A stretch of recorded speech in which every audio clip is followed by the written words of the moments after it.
There's a verse in the Holy Quran that talks about a person who was put to death by God and then raised back up after 100 years to show him how God raises the living back up from the dead.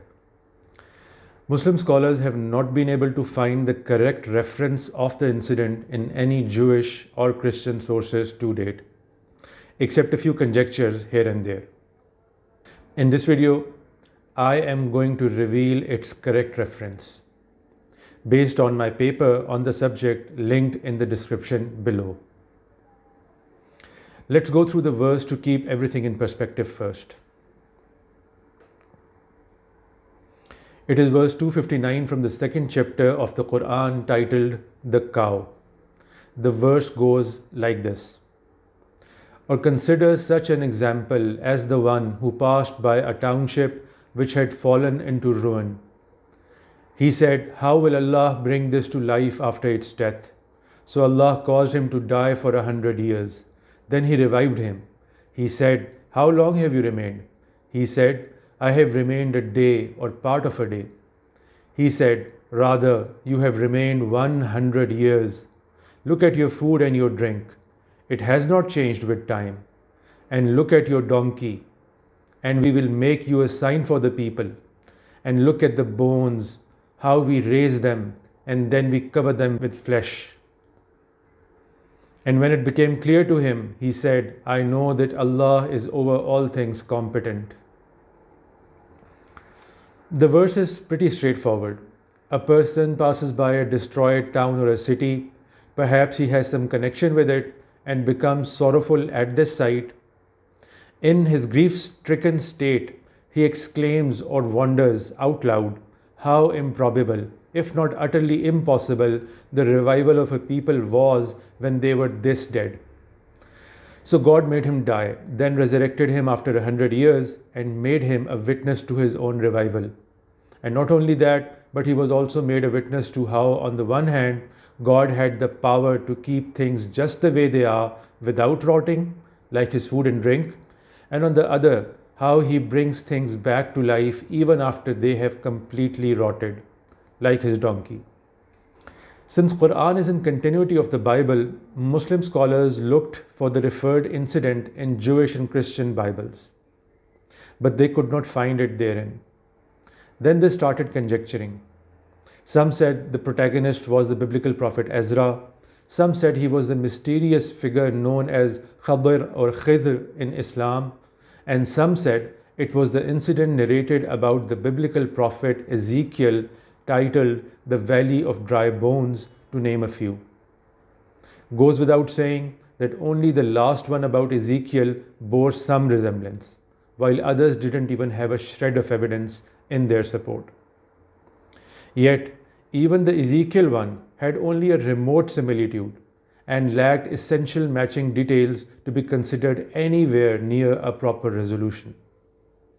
You can find more on these differing opinions over the ages and why they are wrong in my paper mentioned earlier and linked below.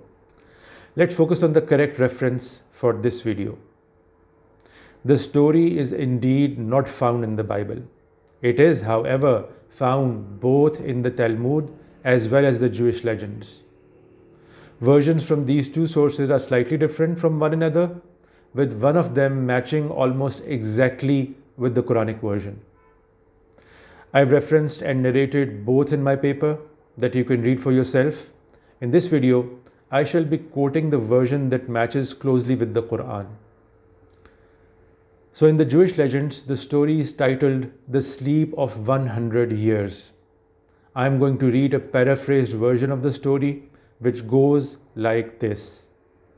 Sometime after the destruction of the first temple, Rabbi Onias was traveling on a camelback to Jerusalem. He had a basket of dates and a leather bottle of water attached to the saddle. He rested on top of a hill overseeing the destroyed city. Glancing at the city, he cried, "Woe, woe, Zion, my beautiful Zion is no more. Can it ever rise again? Not in 100 years can its glory be renewed." Laying his head on the camel on the ground, he fell into a deep sleep. Years passed by, but the rabbi did not waken. A hedge grew around him, screening him from all who passed, from the seeds blown by winds and dropped by birds. A date palm tree also grew from a date dropped from his basket, casting a shade over him. And 100 years rolled by. Then suddenly he woke up. Confused at his long beard and changed surroundings, he gave a cry of anguish and started looking for his camel, but only found its skeleton. He looked around and found that his saddlebags had rotten too. But what is this? He said. His dates and water were quite fresh. This must be some miracle, he said. He then made his way across the plain to the city. People looked at him strangely and pointed him out to one another, and the children ran after him and called him names he did not understand. He asked an elderly man, "Which is the house of Onias the rabbi?" Others gathered around and stared at Onias. One of the people replied, "I know of one who says that was the name of his grandfather. I will bring him." His grandson led him gently indoors, but everything was strange to him. He could not live in this strange new world. Taking his dates and water that remained fresh, he asked his grandson to lead him back to the place of his long sleep. There, his prayer for peace was answered. He slept again, but not in this world will he awaken. As you can see, almost all of the details match the Quranic narration exactly. The only differences are a camel instead of a donkey and the donkey's missing revival. Rest everything is exactly the same.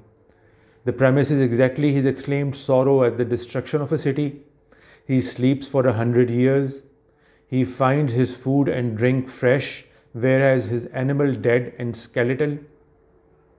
And actually, in the Talmudic version, the animal in fact is a donkey instead of a camel. Moreover, the protagonist being a rabbi and not a prophet is also perfectly in line with the Quranic patterns. The story begins with, or considers such an example as the one who passed by. This is a typical way of the Quran when it wants to narrate stories about non-prophets. Because for prophets, it either always calls them prophet or mentions their name. It is only the non-prophets that often remain unnamed. So there you have it. The incident quoted in Quran 2:259 is about Rabbi Onias. Hence, hereby I declare the mystery solved.